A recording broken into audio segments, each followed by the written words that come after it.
Okay, so I'll make the introduction so long. So good afternoon, everybody. Welcome to today's noon meeting, which is hosted by the Center of Environmental and Occupational Health Research Unit, Center for Occupational Environmental Health Research. Thank you for joining the noon meeting. I'm pleased to welcome Dr. Johanna van der Holdt, from the Environmental and Geographical Department of Environment Geographical Sciences. She's also the manager of the network that deals with mine dust and health. So I'm pleased to meet her. She'll be presenting her work in the Saldanha area, where there's been a lot of concern about air emissions. In that area, a lot of public health concern. We had a few meetings on that, and I'm happy to have the latest results from Johanna about about her project in that area. So, welcome, Johanna. Thanks, Ricky. Thanks. I'm glad to finally make it. Shall I just share my screen?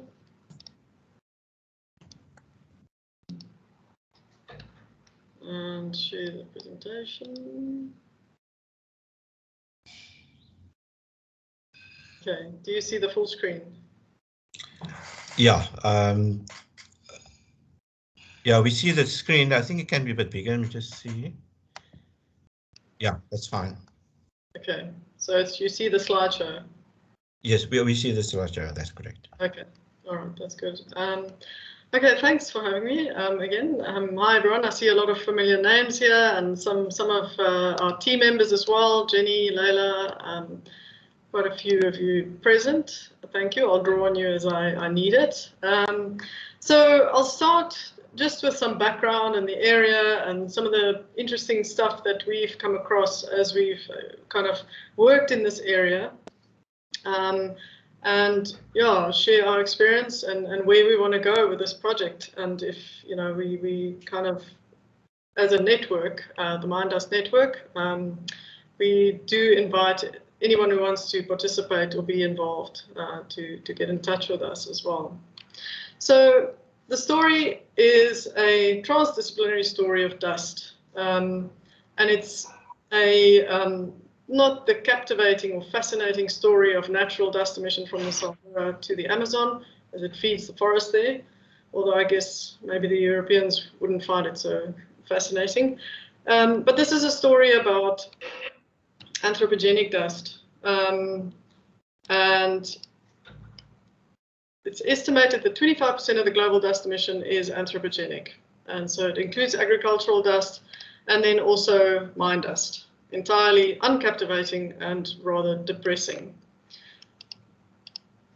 So mine dust, mining operations and dust from mining operations and the associated activities pose the greatest potential risk to human health and environment. As many of you know, you already work in this area. So in the squares, the natural, in the circles, the anthropogenic. And so this is because there's both the potential for, sorry, I've got two screens here now.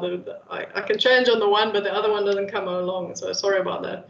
So we can see on this figure by Savina et al. That mine dust has both, poses such a great risk because of the potential for high particulate emissions and the high contaminant possibility for contaminant concentration. And these are both the mining operations and then, of course, the active mine tailings and remediated mine tailings, a lot less potential for emissions. So when we look at the mining operations, these include the ore extraction and handling, whether it be open pit, underground, crushing and milling, very much in the occupational space in the operations itself. And then, of course, the disposal of large volumes of waste from active tailings. And then, of course, particularly in South Africa as well, we have many abandoned tailings situated within fairly densely populated areas. Also, transport, handling and stockpiling of the ores and concentrates, often very far from the actual mine site. And this is where Saldanha comes into play. And also, many of the other ports in South Africa, the transport and stockpiling of the ore and the concentrates can result in air emissions of mine dust, as I said, very far away from the actual the site of the mining. So this is where the mine dust meets the ocean. And in the title, I refer to blue conflicts because at the moment, these are often areas of conflict.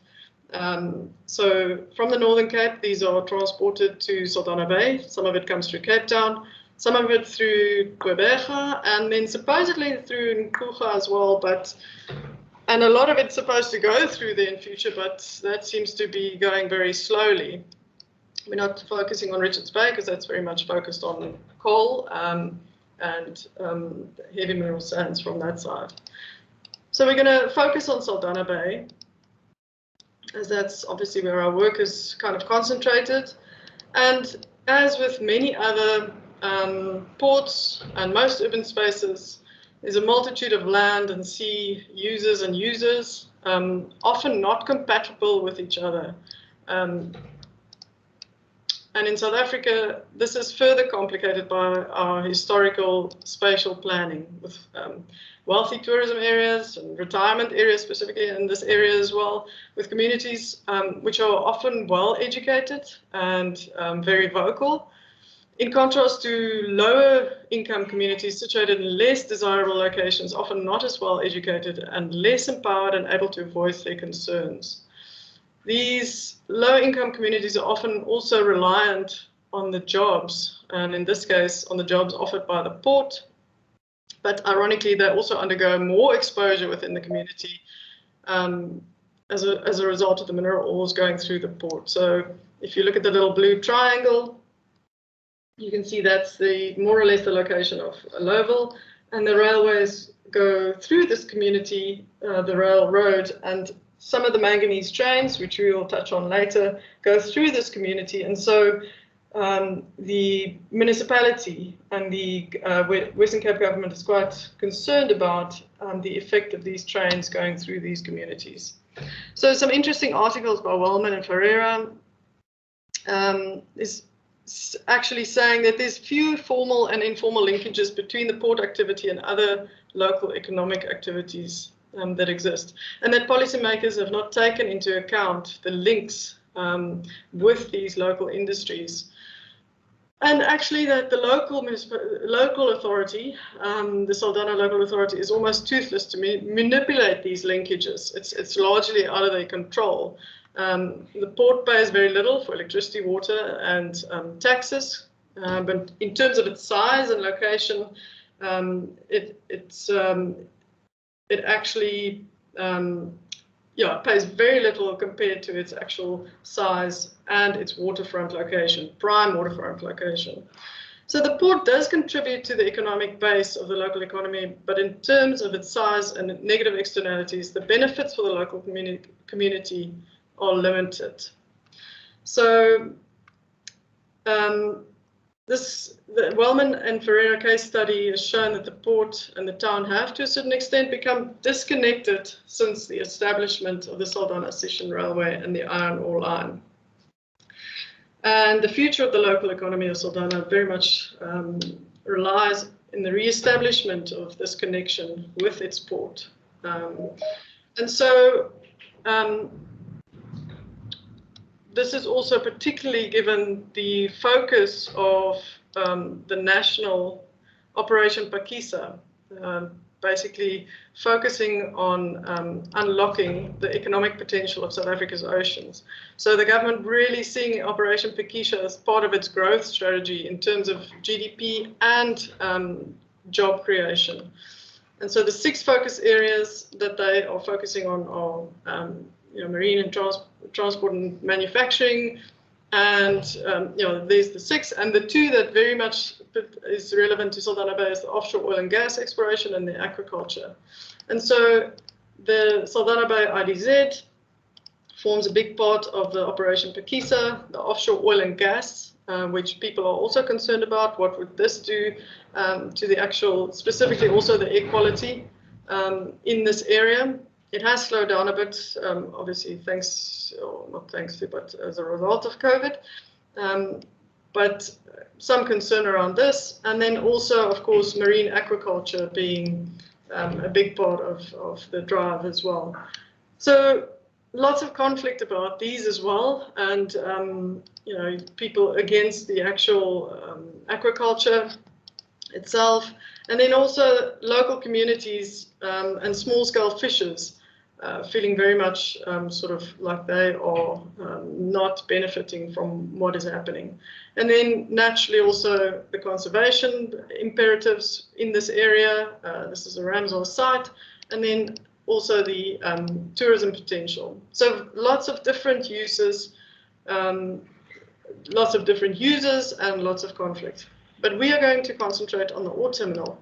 And the ore terminal, of course, also part of the National Infrastructure Plan adopted by the government in 2020.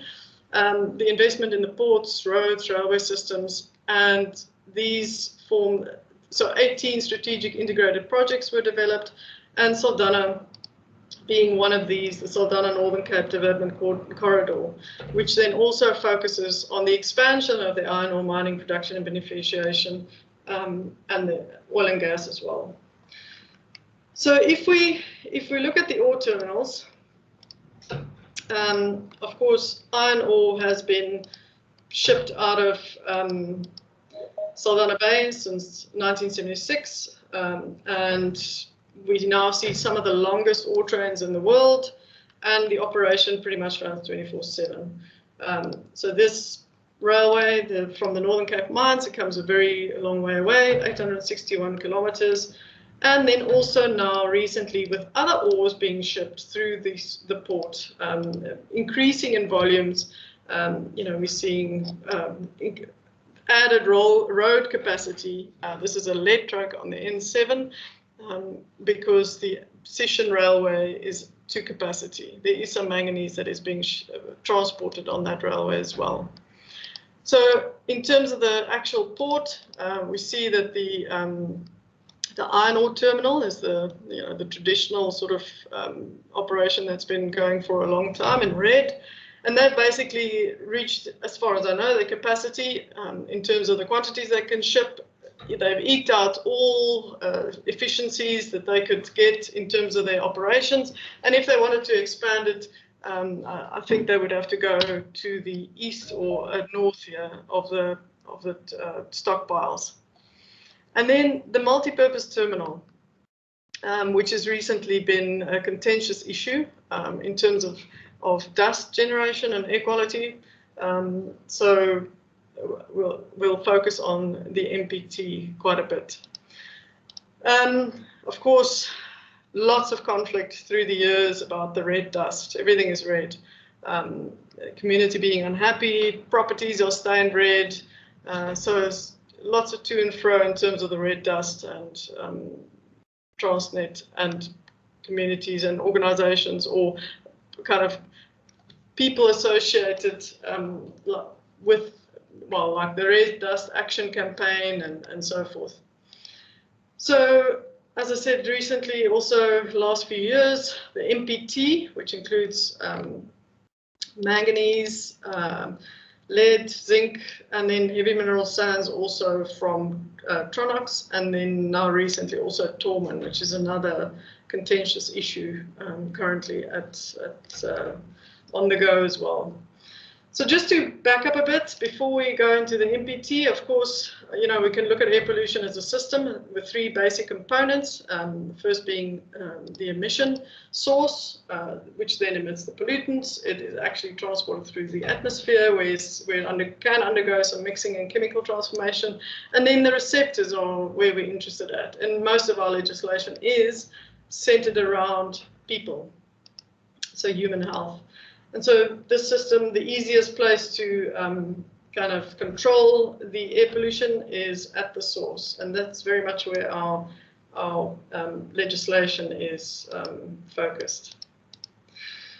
So just to our legislation takes, and I know a lot of you do know this already, but just to, in case there is somebody, and so that we can just know about what we're talking about coming up.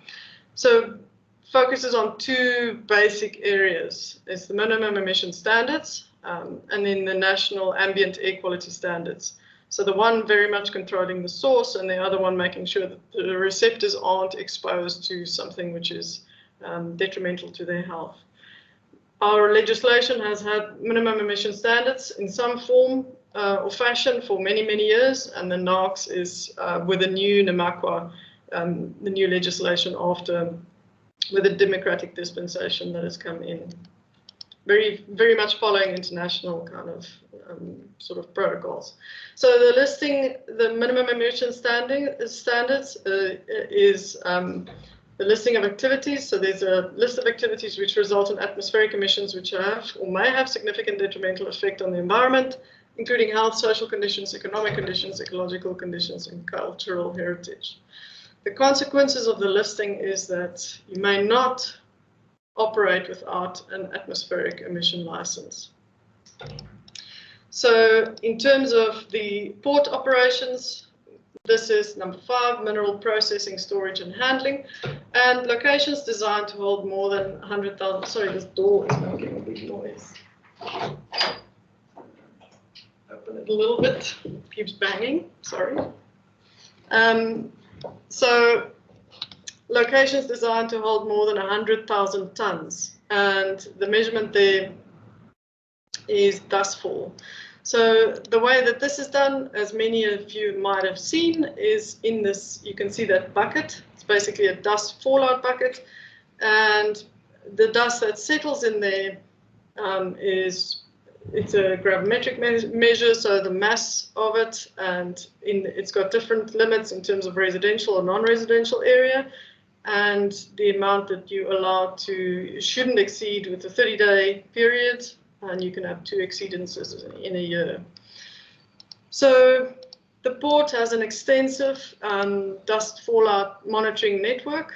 You can see all these kind of buckets that are stationed around, and they do report their results to the Environmental Stakeholders Forum quarterly, where they actually, present some of their results. This method, the bucket method, is one of the things that we are also wanting to, or we're focusing on, and Layla Ibrahim, she's in the audience as well, one of our master's students. She's also working on some of this. Her master's is centered around the Saldanha and using different measurement techniques and methods to actually see what's going on. I'll just mention that a little bit later as well. But that the bucket is very inefficient at telling us what the fine particulate matter is that is suspended and actually transported through the atmosphere and reaching the sensitive receptor sites. It is very good at basically capturing the coarse dust particles. And I know that this argument is often had that it's not supposed to be a proxy of health, or it's just supposed to tell you whether you potentially have a problem. But the dustfall results are often, you can see from their results, it is within compliance mostly, except DF09, which is up north. Yet the properties are still pink. So there is clearly something that is going on. So if we go then to the NAAQS, or the ambient standards, which is aimed at measuring the receptors, we have several criteria pollutants in South Africa, which we follow international kind of sort of practice as well. And 2 of these, if you want to see them as separate pollutants, particulate matter 10, sorry, that little, I copied this slide from my lecture, so now there's a little independent laser running around. My apologies. Particulate matter PM10, less than 10 microns, and then 2.5, and the concentration, the limits of the concentrations within the ambient air that you cannot exceed. And so they also do, Transnet also does their own monitoring at these various locations. And they also report these to the Environmental Stakeholders Forum. And even though, yeah, I mean, this report, even though it says strictly private and confidential, I got it on the internet, it is, the quality of the reporting is sometimes a little bit, well, it is a bit kind of dubious, perhaps. You know, there's no y-axis. We can kind of assume what the units are, and then PM10 levels to tonnages. Again, you know, there are 3 e-samplers there that are taking continuous measurements. And can we presume that this is an average? Again, no x-axis. These are monthly averages. You know, there is no monthly average in the air quality standards. So one of the things that the community always says is that they do not trust the data that is coming out of Transnet. So kind of an issue there. And then perhaps just from the same Environmental Stakeholders Forum document, I just want to draw your attention to, so the stoppage report, and the way that this is phrased is perhaps telling in terms of the attitude or the perception of what's going on here. That this is the amount that is lost in revenue in order to prevent dust and reduce dust levels. And, you know, I think that it is perhaps worth considering whether that should be seen as lost revenue or just part of the costs of operating, so that those aren't externalized to other parties or the environment for that matter. So I just wanted to show that. And then, of course, the ambient air quality monitoring by the government and municipalities, of course, according to the national framework from 2017. For air quality management, municipalities with poor air quality must undertake continuous ambient air quality monitoring. And so this is also done in the West Coast District Municipality in Saldanha Bay. And here you can see, this is the South African Air Quality Information System. You can also download this app on your phone. And these are the 2 stations within Saldanha Bay, Vredenburg and the Saldanha Bay station. And unfortunately, as you can see there, they are not live. So the data is only available on the Saldanha Bay website and in PDF form, which makes it a lot less accessible and a lot less. The purpose of this SAQA system is to make the data available to people, to be more transparent to the public. And unfortunately, these 2 stations are not live on that system. And then when we look at the report, this is from the June 2021 report, done by the consultant. The monitoring is done by a consultant for Saldanha Bay. And you can see here that the PM10 and PM2.5, actually there is 0 data capture for those 2 pollutants. And it was the same for May 2021, and it was the same for many months that I've checked previously, last year as well. So unfortunately, low data capture rate. So again, very little for people to go and say, actually, okay, we see, you know, this is below the levels, and we are fine with that. And again, the bottom table, table 3.2, that was from the air quality impact assessment done for the multi-purpose terminal for the proposed shipping of the manganese. And again, we can see even back in 2016, you know, the Boegoebaai and Vredenburg stations, so this Saldanha, I guess, the data recovery was quite low, which doesn't give you a lot of confidence to actually, you know what's going on. So if we just look at the AQIA for manganese, this was done by the consultants, and the port, they were proposing to ship an additional 200,000 tons from this open stockpile area. So this big blue square here, or rectangle, I guess, they wanted to use that as well to actually stockpile manganese, and then that additional warehouse as well. So this would then immediately make them a listed activity for which they would need an atmospheric emission license. But so they went through the whole process, and they actually got the atmospheric emission license approved. And it's a bit of a strange setup, and as things change as well, because traditionally the atmospheric emission licenses will be issued by the district municipalities or metro municipalities.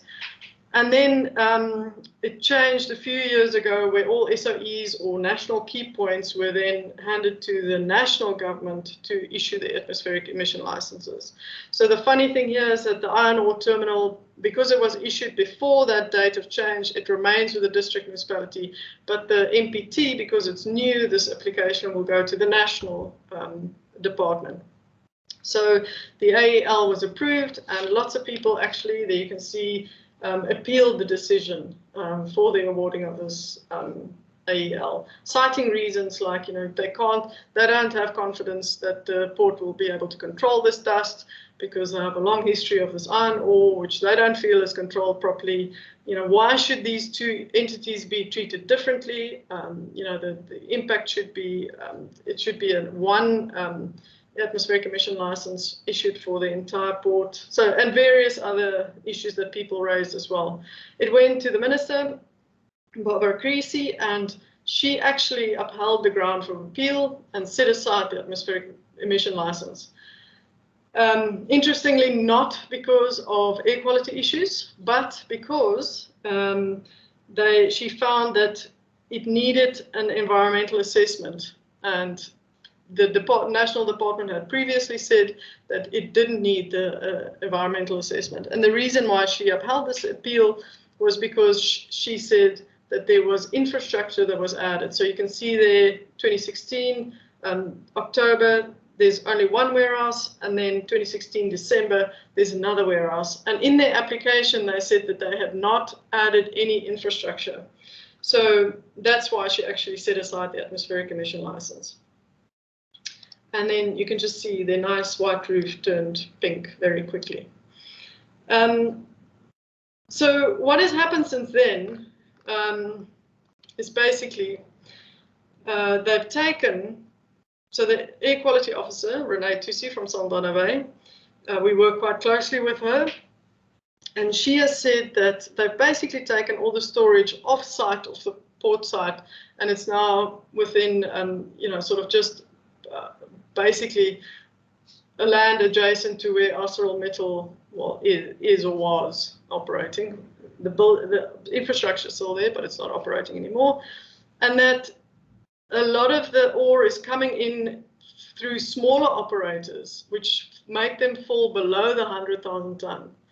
So she's got the question about, it's not just about the actual storage capacity of these locations. It should also be about the throughput, because a lot of the smaller entities are bringing in high volumes, putting through a high volume of ores, which obviously has a potentially quite big impact on the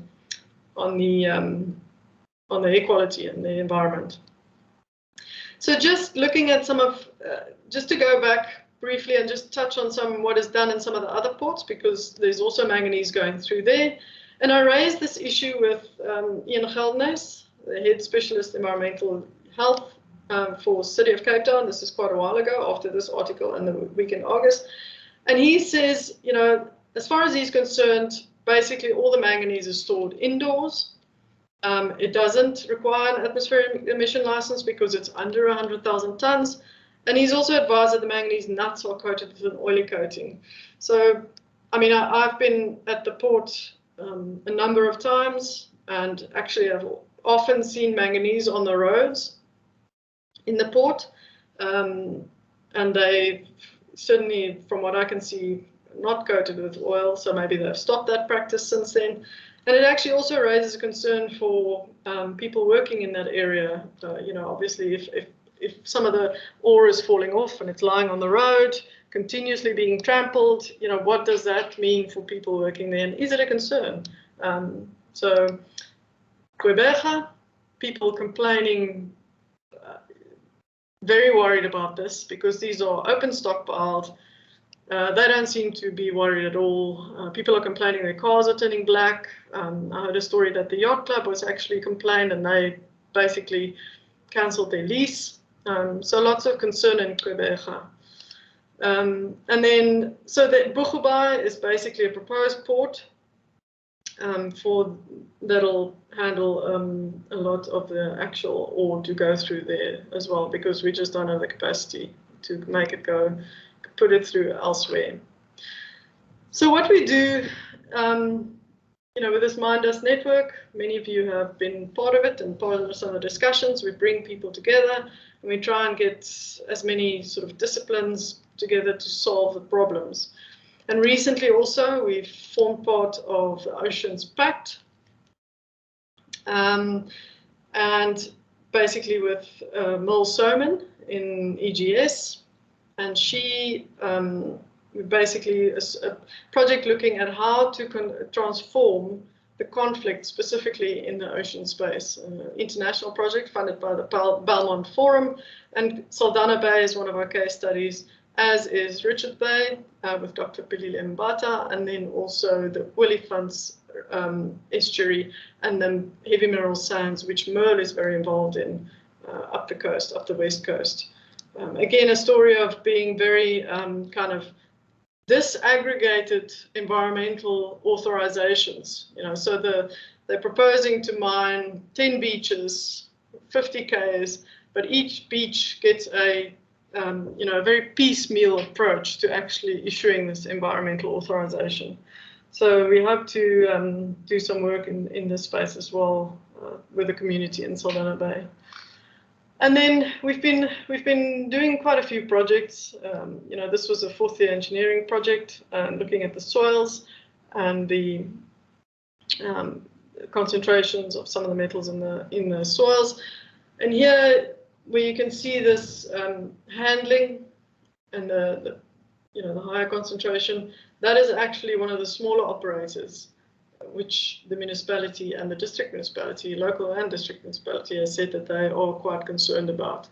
And then, of course, in Vredenburg, where they also say that they are worried about Vredenburg because that's where most of the exceedances do happen. And of course, that's the way that the wind blows, especially in summer. Then Leila, who's in the audience, she's been busy in Saldanha Bay over the last few months. Very difficult circumstances. Leila's looking at using low-cost sensors. So we got some purple airs to measure particulate matter. And she put it up in various parts of town, and also some gravimetric filter samples to actually get the composition, because that's the other thing that is important. So, the composition of the ore potentially makes quite a big difference to the toxicity of it. So that is important information that we would like to see. So she put all these things around town, and you can see there she's also included some buckets in some locations. We also use some BSNEs to get the horizontal flux. And I have to commend Leila because it's not been easy. It's with COVID, through the waves, not allowed field work, then allowed field work, and going up there with all the COVID protocols and checking these things and downloading the data. So she's just kind of got her last data, and she's busy now with analyzing the actual dust samples we have for composition and the filter papers. So she's now with a sort of almost towards the end. This is her second and last year, hopefully. So next time I hope to have, perhaps when we do a talk in Clemenges, hopefully Leila will be able to present some of her results. And then we've just started with us Ireland, Alisa. She comes from Stellenbosch. She's going to do an NSC. And we're looking at the contribution from the unlisted and the listed activities. So the cumulative effect of all of these activities to get a handle on the actual storage versus the throughput. And then she will also be looking at some bioaccessibility, and we hope to link that up to kind of a toxicity in terms of these dusts from the different ores. So the plan, complete the collection and analysis of high resolution particulate matter measurements. So the high resolution, that's Leila, basically not just the two stations and of course the Transnet data, which we don't have access to. So we only have access to the two air quality stations, and then using the low-cost sensors placed around various areas to get a higher resolution of what the particulate matter is in town. And then, of course, determine the composition. And then determine the potential impact of unlisted activities, as I just said, the types of the ores and the throughput. The Air Quality Officer, Renee Tussi in Saldanha Bay, has basically said, because these activities are not listed, it all falls under her. It comes to the local municipality to actually handle them, and she doesn't have the capacity. It's a little bit out of control. So she's involved in Ireland's project as well. And then looking at the potential health impacts and actually considering the cumulative impacts, and then explore strategies to resolve conflict. So we aim to have a community engagement through the network, the GCRF network. And I see Jenny Broadest is also on the call. She's the director, and Associate Professor Shaida Adams is our co-director. So we are one of our engagements that we are planning to do with the GCRF network is in Saldanha Bay, and it's scheduled for November, December, but yeah, it might be January, February, whenever it's possible to do this.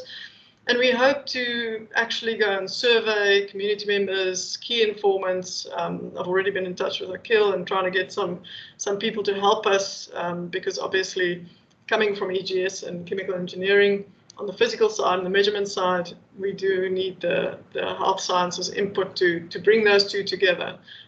So that's our plan, and we welcome any sort of if you want to get involved in that sort of community engagement. We have another one planned in up in Joburg on the West Rand, very much to do with gold there, of course, and that's it from me.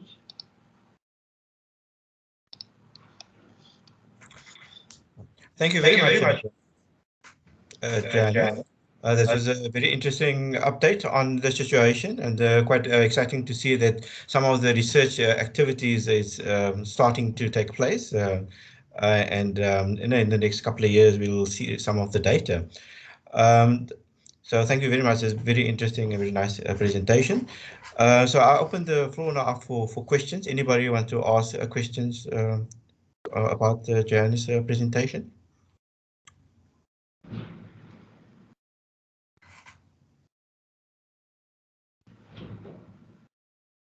I suppose you can just, you don't have to put up your hand. You can just unmute your mic and ask the question. Oh, okay, there's a question. I see.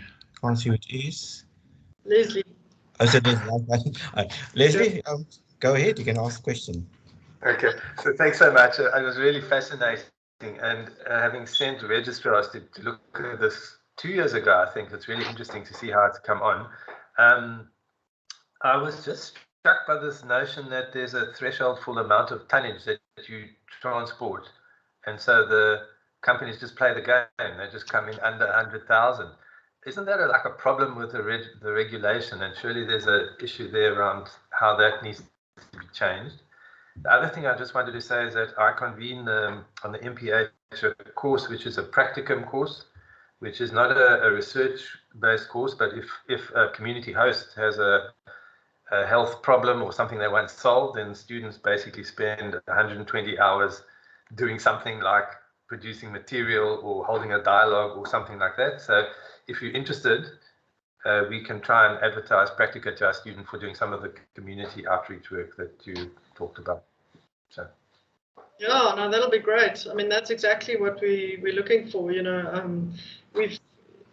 I've been in touch with Akil about the community outreach stuff, but I have to find a student, and of course, many of our students are not really in that realm. So yes, I'll send you an email about that. That would be very interesting. So yes, the problem is with the regulation, and that's partly what we're doing, is trying to see. That's what Ireland will do, is basically sort of getting an idea of what is going through and where. And how practical, how good is it to actually just have an area of stockpile capacity versus a throughput? So that's one of the things that we hope that she would be able to kind of make a comment on, is how do we improve that? How do we improve that legislation to make it more, both in terms of composition and in terms of throughput, you know? So that it still remains practical, but it actually does what it's intended to do. Yeah, so thanks. Okay, thanks. I see Mohammed's also put up his hand. Mohammed, you can ask a question. Hi, Johanna. Nice seeing you again, and thank you for the update. So this is very interesting. The last time we spoke, the issue was around speciation of the dust, and it would appear that this is still a challenge for you. So my question goes something along the lines of, you mentioned that you also are interested in assessing health effects. So in the absence of you knowing what the composition of the dust is, how are you going to decide what clinical endpoints you intend to investigate? And then perhaps thinking a little bit, stepping back and really thinking carefully whether you really want to assess that, because really the fact of the matter is that one needs to understand how high the dust levels are, and secondly, bringing them down. That, I would argue, is the priority going forward. Getting involved in endless health assessments, it opens you up again for a lot of contestation unless you are sure exactly what health effects you are thinking of, and secondly, how you're going to correlate them with the dust levels. Thanks. I'd be interested in your strategy going forward. Thank you. Thanks, Mohammed. Yeah, so I mean, that's partly what Leila is doing, is trying to get a sort of an idea of the composition of the dust. So she's got the samples, and she'll be undertaking that analysis now in the next month or so. So we still want to know what the composition is, and I guess it also comes down to you know, I don't think we'll ever be able to enforce something that is that sophisticated in terms of accounting for different, you know, sort of monitoring methods for different kind of dust types. What I do think, if we do, what we can show with this data is that we should go, as you say, step back and look at what are the interventions that we can do to stop the dust from coming, because, you know, so when we handle a manganese, and this is done in Australia and other places already, the best practice for handling a ore like manganese, which is toxic, is actually to containerize it at the mine site. So it doesn't get on a railway or a truck and gets dumped in a stockpile and then loaded onto a ship. It's actually containerized. Okay, so that's probably, I mean, lead would be a definite example, but you saw I had a lead truck there. So, you know, that's, so the best practice in terms of actually handling the ore from the mine to the port and beyond, you know, how do we do that? And one of the examples that I read as well is that the moisture concentration, the moisture level in the ore, iron ore specifically, is quite important. And the contract that I think it's Kumba or whatever has with whoever they're shipping it to in China, the ore has to have, the contract states the moisture level of the ore, which is something like 3.5%. But actually the moisture extinguished value, the level of moisture that you need to stop the dust from being emitted is actually quite a bit higher potentially. It's more like 6 or 7. So therefore, there's a question to be raised about, so why don't we change the contract that they have? Of course, there's issues with shipping and it costs money, but you know, we're sitting with the consequences of that. So instead of a 3.5% in the contract, why don't we make it 7, which would mean there might be potentially quite a bit, you know, a lot less dust. So it's about, I guess, seeing, you know, it's not that I don't see that we're going to be in a situation where we will have enough money in the environment that we're in, that we would be able to actually have a monitoring network to say, oh, we've got so much manganese, so much iron ore, that's a problem. It's about, so Leila's got that data to see, okay, at the moment, this is what we're seeing. And so there is potentially a problem. So let's step back, go a little bit down the line, and make the changes where it would have an effect, as you say, on the actual dust that's emitted. So do that properly, and don't see it as a lost revenue. It's not. That should be part of your operational cost, is to make sure that there is no dust emitters. Does that answer everything? Does that answer everything? Yes.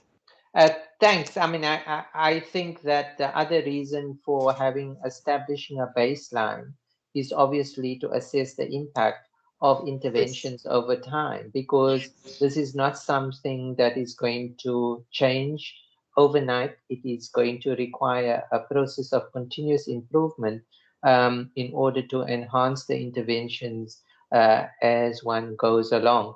And I forgot to mention that one of the key things with regard to the exposure response relationships and the health outcomes is that if you are intending to measure health outcomes, you need to measure those that you are very proximal, because looking at associations of very distant health endpoints that take a long time to develop is also not going to make your case easy when you are trying to document the disease burden and using that as another argument for why there needs to be action in order to reduce the levels.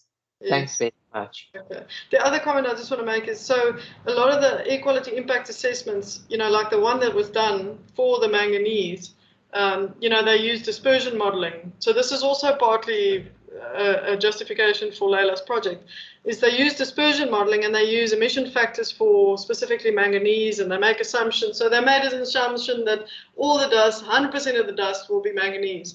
So I guess this kind of data then will help us to actually assess, are these impact assessments that we're doing, are they accurate?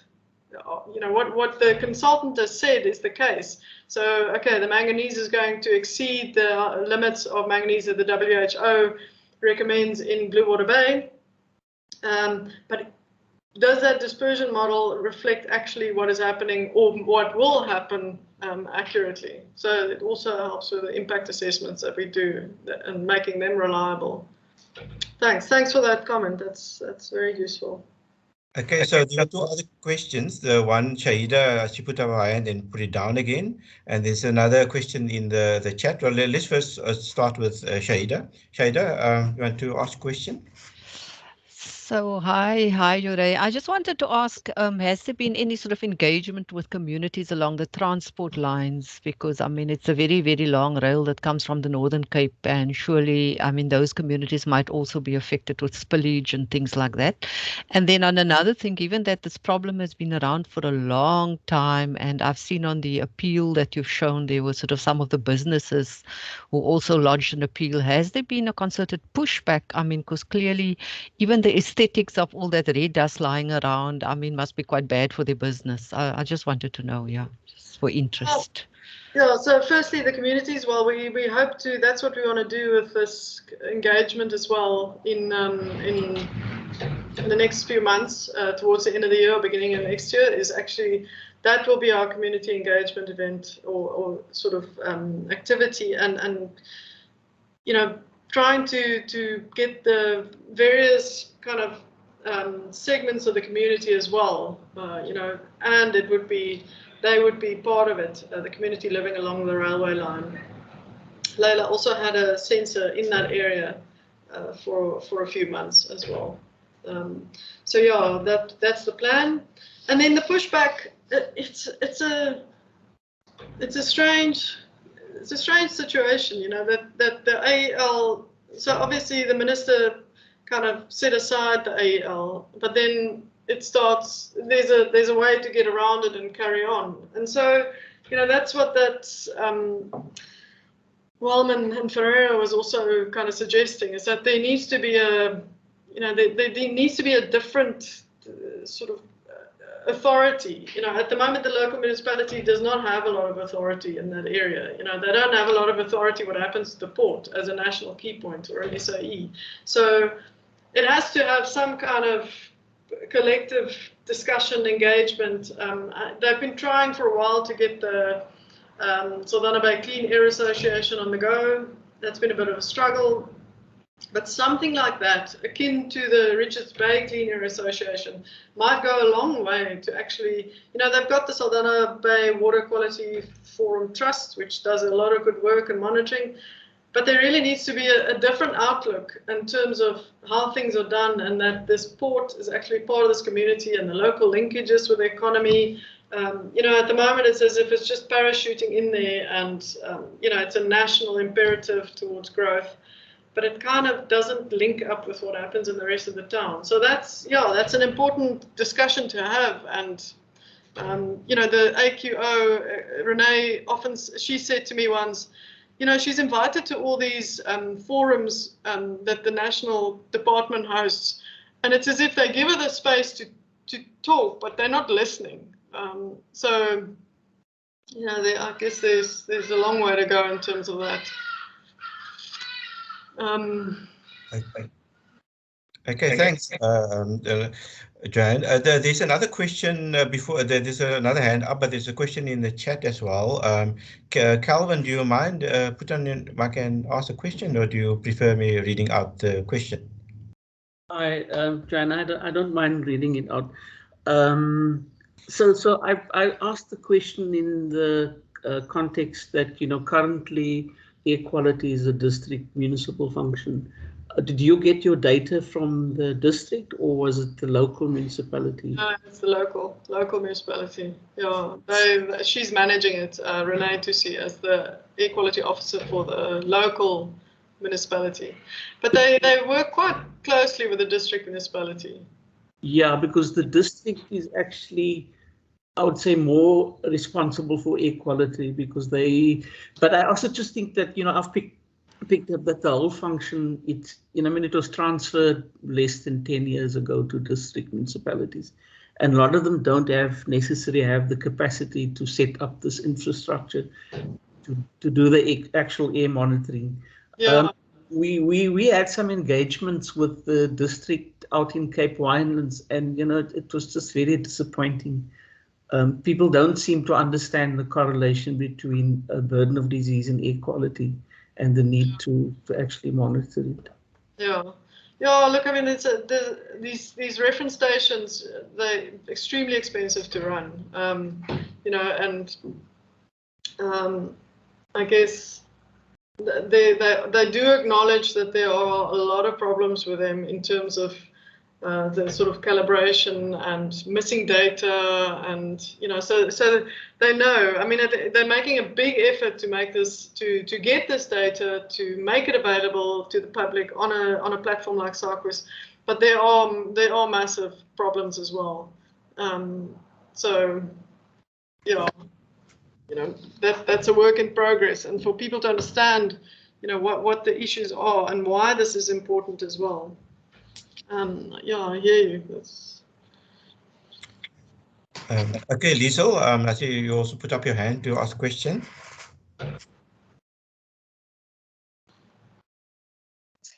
Hi, can you hear me? Yes. Go for it. Hi, I'm Liesel Visser. I am the UCT employed family physician out in the Saldanha Bay sub-district. So thank you very much for your talk, because it's something that the community has raised and, we are aware of.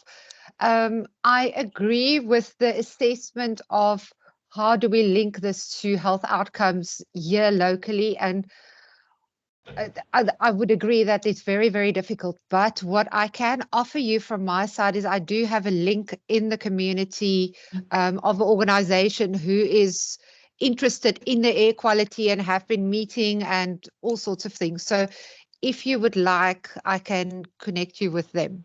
Yeah, no, that's great. We've also, this community thing that we're organizing, and this sort of survey, is very much in collaboration with Renee, who Yeah. we reliant on her for the connections. But yeah, we'll be more than happy to get in touch and it sounds like you would be a good person to be involved as well.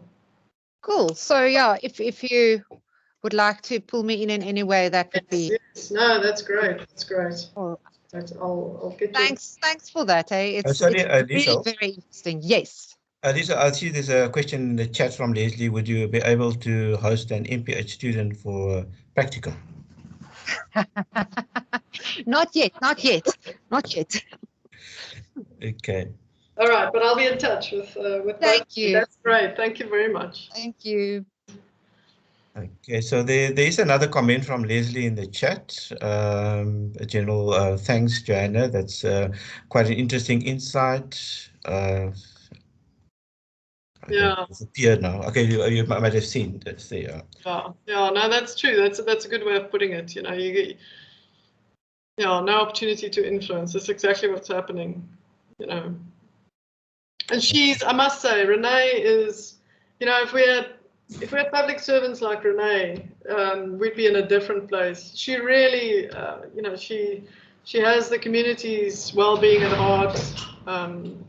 She understands that you need business, you need this kind of growth, economic growth, but at the same time, she looks after the people in her community. So it's been really good working with Renee. Really appreciate her input. Okay, great. And then Jenny also made a comment that she agreed with Leslie and happy to work in the area as well. Okay, so I don't see any other questions, but we're probably coming towards the end of the meeting anyway. So I just want to thank you for a very interesting presentation. It was great, and the feedback from everybody was also great. All the input. Thank you for everybody. I think it is a very productive meeting, and I'm looking really forward to the next installment, probably next year when we have some results. And also, I'm very happy to also take part. And you said you spoke to me, so I'm happy to be part of whatever, to contribute in any way, which way we can. So thank you very much to you and to everybody. That was great. Thank you.